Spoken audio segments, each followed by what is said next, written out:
मध्य प्रदेश में शराब नीति को लेकर पिछले 3 दिन से मंदिर में अस्थायी रूप से रह रही प्रदेश की पूर्व मुख्यमंत्री उमा भारती ने मंगलवार को बड़ा बयान दिया। उमा भारती ने शराबबंदी को लेकर खुली धमकी देते हुए कहा कि मैं नई शराब नीति का वेट नहीं करूंगी। अब मैं अवैध शराब दुकानों में गौशाला खोलूंगी, अगर कोई माई का लाल हो तो रोक कर दिखाए। थोड़ी देर पहले कि उनकी कैबिनेट है ही नहीं अब मुझे तो खुद शिवराज जी ने कहा कि हमें 31 जनवरी को घोषणा करनी ही पड़ेगी शराब नीति की। अब अगर नहीं हुई है घोषणा तो जब होगी तो मैं सोची कि अब यहाँ रहने में कितना, मैं तो आराम से रहती हूँ, पुलिस बहुत परेशान होती है।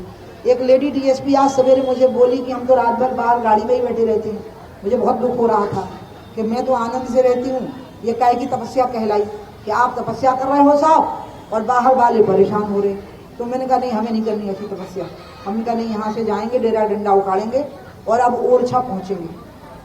कल से ओरछा में, ठीक ओरछा के मंदिर के प्रवेश पर, कहते ना प्रवेश नगर कीजिए सब काजा हृदय राग कौशलपुर राजा, ना, ओरछा में प्रवेश करिए और शराब का आचमन करिए, छक के पीजिए। देशी विदेशी पर्यटक देख रहे हैं कि ओरछा में राम का नाम नहीं है, शराब का नाम है। जिस राम के नाम पर सरकारें बन रही, चुनाव में हल्ला मचाए जा रहे हो, राम के मंदिर बना दिया हमने और वहां पर शराब की दुकान बना दी राम मंदिर के ठीक रास्ते में। ओरछा और अयोध्या बराबरी पर, वो भी कोर्ट से स्टे लेके आ गया। तो इसलिए परसों मधुशाला में गौशाला खोलेगी, मैंने तय किया है, क्योंकि वो नियम विरुद्ध है। अब मैं नई शराब नीति का वेट नहीं करूंगी। जो दुकानें नियम विरुद्ध है वहां मधुशालाओं में गौशालाएं खुलनी शुरू हो जाएंगी।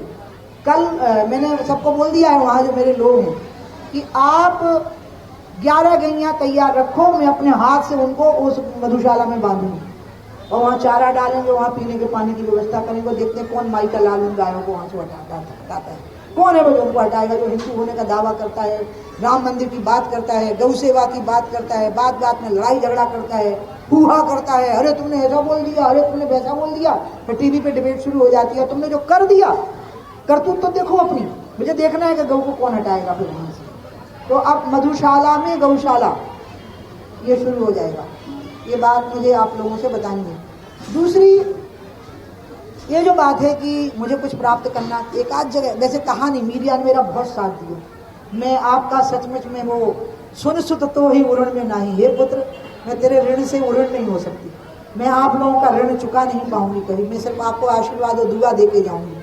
आपका साथ देने से ही मेरा हौसला बढ़ता है, मेरी बात लोगों तक पहुंचती है, मुझे सहारा मिलता है आप लोगों से, और इसलिए आप सबने मेरी बात पहुंचा दी। आप मुझे बताइए, मैं मुख्यमंत्री और केंद्रीय मंत्री बन ली, अब कौन सा पद बचता है? प्रधानमंत्री का बचता है, उस पर सब नहीं बैठ सकते। तो क्या ये शराबबंदी से मुझे वो पद मिल जाएगा? क्या मतलब है ये कहने का? ये बीजेपी में एक सेक्शन ने फैलानी शुरू की ये बात जानबूझ के। उनकी आदत है मीडिया से दबाव बना दो, ट्रोलिंग कर दो, ट्रेंडिंग कर दो। तो हमने भी तय किया कि ट्रेंडिंग पे और ट्रोलिंग पे ऐसी धूरा फेंकेंगे कि भगते फिरेंगे, फिर हम भी ट्रोलिंग करेंगे। अगर सोशल मीडिया पे ही वार छेड़नी है तो हो जाओ इसके लिए तैयार, क्योंकि मेरे साथ मीडिया ने साथ दिया, मेरा हौसला बढ़ा दिया, जनरल मीडिया ने भी दिया और सोशल मीडिया ने भी दिया। इसी प्रकार से मैंने कहा, मुझे ये कहना नहीं, मेरे साथ सारे लोग हैं, अकेले में विधायक, सांसद, मंत्री सब मिल रहे हैं। आपका शराब का मंत्री यहाँ क्या नाम है उसका? जगदीश देवड़ा। जगदीश देवड़ा, मुझे बहुत बुखार चढ़ा था उज्जैन में, तो देखने आ गया, तो मुझे बोला दीदी बुखार क्यों चढ़ा? मैंने कहा तेरे कारण चढ़ा है, बता रही हूँ, और उसकी बीवी साथ थी। अब तो मैं एक एक बात खोलूंगी, मेरे से अब नेता ने कुछ बोला तो मैं छुपाऊंगी नहीं, मैं सारा शेयर करती जाऊंगी, क्योंकि आप अपनी बात बताते रहते हो और मुझे कहते हो ये कांत की बात है, अकेले की है, जरा मसक बात है, बाद में खुलेगी, अभी नहीं खुलेगी।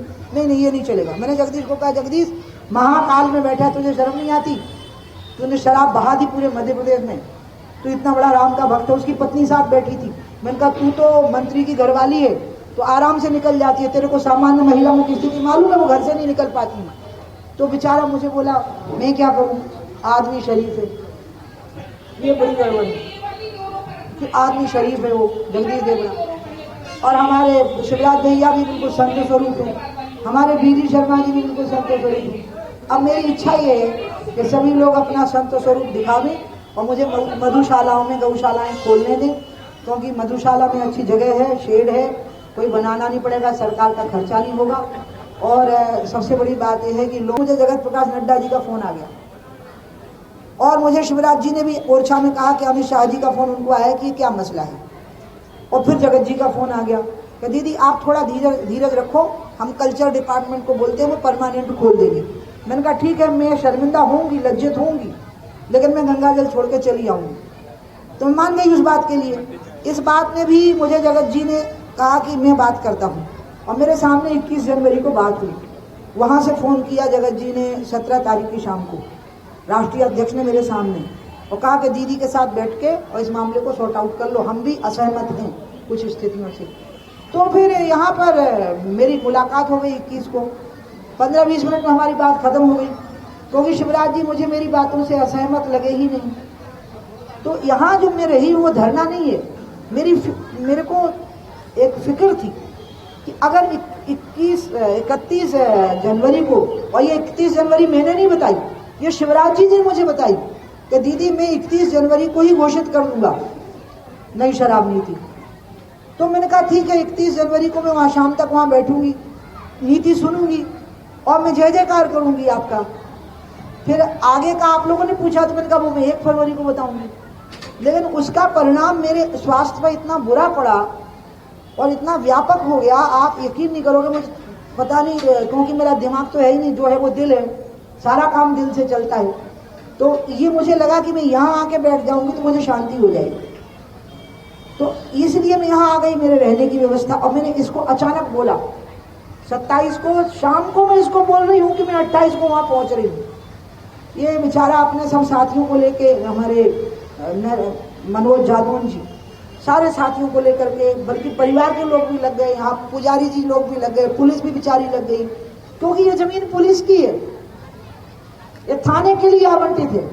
जो थाना शराब रोकने के लिए होता है उसी पर शराब की दुकान ठोक दी गई, और नियम विरुद्ध, वो तो 50 मीटर के भी दायरे में आ रही है। महामूर्ख अधिकारी, में यही गाली दूंगी, वो महामूर्ख अधिकारी हैं जिनने कहा 50 मीटर की दूरी रखो मंदिर से। क्या मतलब है 50 मीटर की दूरी का किसी धार्मिक स्थान से? और ये तो फिर 50 मीटर के दायरे में भी आ रही है, 50 मीटर भी नहीं और अंदर है। ये क्यों नहीं बंद करा पाए? कोर्ट से स्टे कैसे आ गया? तो ये मुझे डर है कि नई शराब नीति में कुछ हो जाएगा, फिर टेंडर जारी हो जाएंगे, फिर वो कोर्ट में चले जाएंगे, फिर मेरे सामने हाथ खड़े कर दिए जाएंगे। अब दिक्कत क्या है? चुनाव हार जाएंगे मैं बिल्कुल नहीं कहूँगी, चुनाव जीतेंगे, कांग्रेस का अस्तित्व तो खत्म हो गया, मोदी जी के नाम की जय जयकार है। मोदी जी एक ऐसे व्यक्ति हैं, उनको देखते ही लोग उनको वोट देना चाहते हैं, समर्थन देना चाहते हैं, उनको निराश नहीं करना चाहते हैं। मोदी जी का जादू है जिसकी वजह से हम चुनाव जीत जाते हैं। अब यहाँ चॉइस क्या है? अगर लोकतंत्र में चॉइस अच्छे और बुरे में ना बचे, बुरे और बहुत बुरे में हो जाए, तो लोग बुरे को चुन लेंगे, बहुत बुरे को छोड़ देंगे, बुरे की सरकार बन जाएगी, बहुत बुरा नहीं बना पाएगा। इसलिए सरकार बनाना, और वो भी 50% वोट तो मिल ही नहीं रहा, जो मिला वो 50% है। कि मैंने बहुत कोशिश की कि मेरा स्वास्थ्य ठीक हो जाए, कोई डिफेक्ट आ गया जिसके कारण शुगर कंट्रोल में नहीं आ रही, और एक आध दिन तो ऐसा आया कि 600 पे पहुंच गई। और आप समझ सकते होंगे कि डॉक्टर मेरे कितने तनाव में आ गए होंगे। मेरा इलाज स्मार्ट सिटी के हॉस्पिटल के डॉक्टर और उनके कुछ मित्र डॉक्टर कर रहे हैं। बीपी कंट्रोल में आ जाता है योगासन और प्राणायाम की वजह से, भोजन कंट्रोल में है, लेकिन फिर भी शुगर किस वजह से है, ये बहुत रहस्यमयी बात लग रही है सबको। तो मुझे शराब से जुड़ा हुआ मामला लग रहा है, क्योंकि मुझे कहते हैं कि अंदर अंदर कोई चीज़ आपको, आपके अंदर स्ट्रेस क्रिएट कर रही है। स्ट्रेस यही है कि ये मामला कोरोना काल में मैंने बिल्कुल शांति से बात की शिवराज जी से और योगी जी से। जिस दिन कोरोना का लॉकडाउन हटा तो मैंने सुना गाजियाबाद की एक दुकान में लाठीचार्ज हुआ है, शराब की दुकान में। तो मैंने कहा अरे ये तो अच्छा मौका है, अगर दोनों सरकारें चाहें, क्योंकि दोनों मेरे भाई हैं, एक बड़े एक छोटे, तो ये पूरी तरह से तय कर सकते हैं कि कितनी दुकानें खोलना है। तो मैंने उनको कहा कि योगी जी बोले अच्छा मैं देखता हूँ। शिवराज जी को मैं खुद मिली, बोले अच्छा दीदी मैं देखता हूँ। मैं उनको बता गई क्या क्या करिए। मैंने कहा आप पूर्ण शराबबंदी भी कर सकते हैं, क्योंकि कोरोना से लोग मरे हैं लेकिन शराब नहीं पीने से नहीं मरे। तो मुझे विश्वास हो गया। मैं गंगा यात्रा मेरी पूरी होनी थी, गंगा सागर पहुंच गई, पता लगा शराब नीति घोषित हो गई। अब मैं कुछ नहीं कर सकी, क्योंकि मैंने बात करी, फिर बंद करवाने की कोशिश भी हुई कुछ दुकानों को, तो वो कोर्ट से स्टे ले आए, क्योंकि वो शराब नीति के नियम के अनुसार दुकानें मिली हुई थी। तो 2 अक्टूबर का कार्यक्रम हुआ, आप लोग गवाह हो।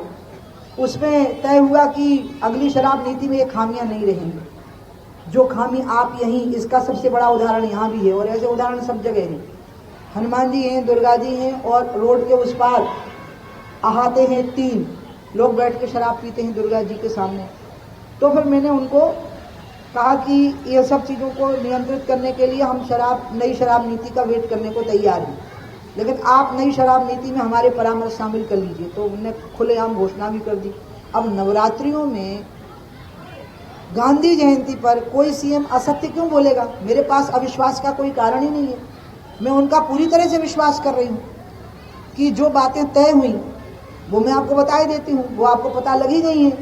शिक्षण संस्थानों से 1 किलोमीटर के रेडियस की दूरी, सभी धार्मिक स्थानों से किसी भी धर्म के आधा किलोमीटर के रेडियस की दूरी, और अहाते बिल्कुल नहीं होने चाहिए, क्योंकि लोग पी करके चलाते हैं गाड़ी या पैदल जाते हैं, मरते हैं या मारते हैं और दहशत पैदा करते हैं। बियर बार की अलग बात है, वहाँ भी लोग पी के निकलते हैं, तो या तो उनके पास ड्राइवर वाली गाड़ी होती है और नहीं तो खुद चलाते हैं, तो चालान उतने लोगों का किया जा सकता है क्योंकि उनकी संख्या सीमित होती है, एलिट वर्ग है वो। लेकिन ये जो मजदूरों की बस्तियों में हाथ खोल दिए, ये तो पैदल ही जाएंगे, साइकिल से जाएंगे, स्कूटी से जाएंगे, मरेंगे, मारेंगे, दहशत पैदा करेंगे। अहाता हमारी संस्कृति के खिलाफ है, अहाता हमारे देश के यातायात के नियमों के खिलाफ है। ऐसी 3-4 बातें मैंने उनको बता दी, जैसे स्कूलों से क्या बोलते हैं, अस्पतालों